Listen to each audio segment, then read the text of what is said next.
have something cool I want to show you. I hope this helps you embrace the reality of the situation you're in while you're growing your hypnotherapy clinic. It's something I wish I would have understood on the front end of this. So what happened is I started training, I'm sure you've experienced this, it's like you have this unbridled enthusiasm and excitement for what you're about to do, and the possibilities just seem endless. So you learn these super cool skills, right? And maybe you go to your hypnotherapy training, and what I found was that my excitement would just soar like a rocket, right? Just going up nonstop. Exciting, exciting, exciting, exciting. And I learned all these cool techniques and different methodologies and approaches to solving problems I didn't know existed. So at the same time, my baseline understanding knowledge was zero, but then the next day you've learned 100% more things than you did before. There's some confusion, etc., but then it's always covered within the theory of the class.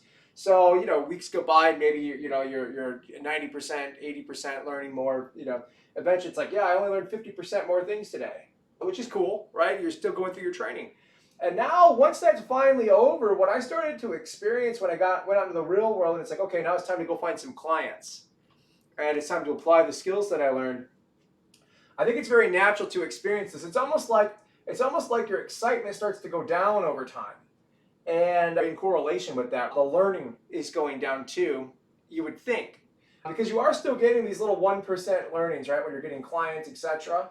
And so maybe a session doesn't go well, and you have to dispel some theory that you had in the class, because the real path to discovery is going to be in front of that client. You hear me say that all the time. And then it's just another 1% gain. It's another 1% gain. Weeks might go by. But what I didn't know at the time is the power that these had was infinitely more powerful than this, right? I needed this to get started, sure. Like, it's just training wheels, right? You got to put the training wheels on, you start pedaling the bike, etc. But the value of this experience here, that's supposed to be an infinity sign. But the point is, these small little micro learnings that you're experiencing without excitement, wow.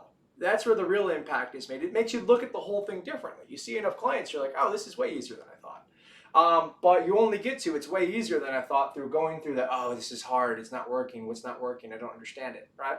And then you have this explosion of understanding here, and boom, the excitement shoots back up for a while. But now, if we start chasing the excitement, that can be a bit deceptive, and it can be a little bit hard when you're in this state more of doldrums, right? The boredom setting in. And sometimes the boredom setting in is really, if you think about it, that's almost like where all the real ROI is. That's why I refer to this as the real path to mastery, right? The ROI is actually here in terms of your skills and in terms of your marketing, your sales, etc. Because in the beginning, you don't even know how to talk about this stuff in a way that people are going to trust you. Everybody starts there, right? You got to figure it out. You can start to borrow things from other folks that seem to be doing it well. But really, it's your journey, right? It's your journey. It's your path to discovery. And I think this is so enriching and powerful because there are lessons based off your practical experience helping clients, right? That's why there's so much power behind that discovery. And that's why I push that so hard. Even in my training, that's what we focus on, is helping people discover things, right? We discover it along with the client. But enough about that. The big takeaway here I want you to have is, like, this period, that plateau and that decline, this is the real growth, right? This is the real growth. This is the real ROI. So, give yourself a break if you're going through this. This is something I wish I would have known on the front end. Like this, it makes a lot of sense to me. This can be a bit deceptive. The ROI might actually be here. And it's an amalgamation of all these things, right?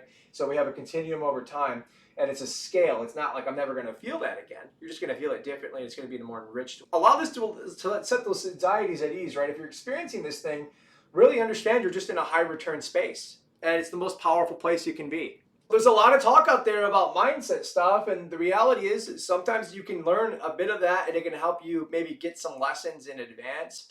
But a lot of times folks got that mindset through going through this period, and they're doing their best to articulate what they can to help you. But I think there's a lot more value in looking at their behaviors, how they operated, how they implemented things, and what do they do when they experience this.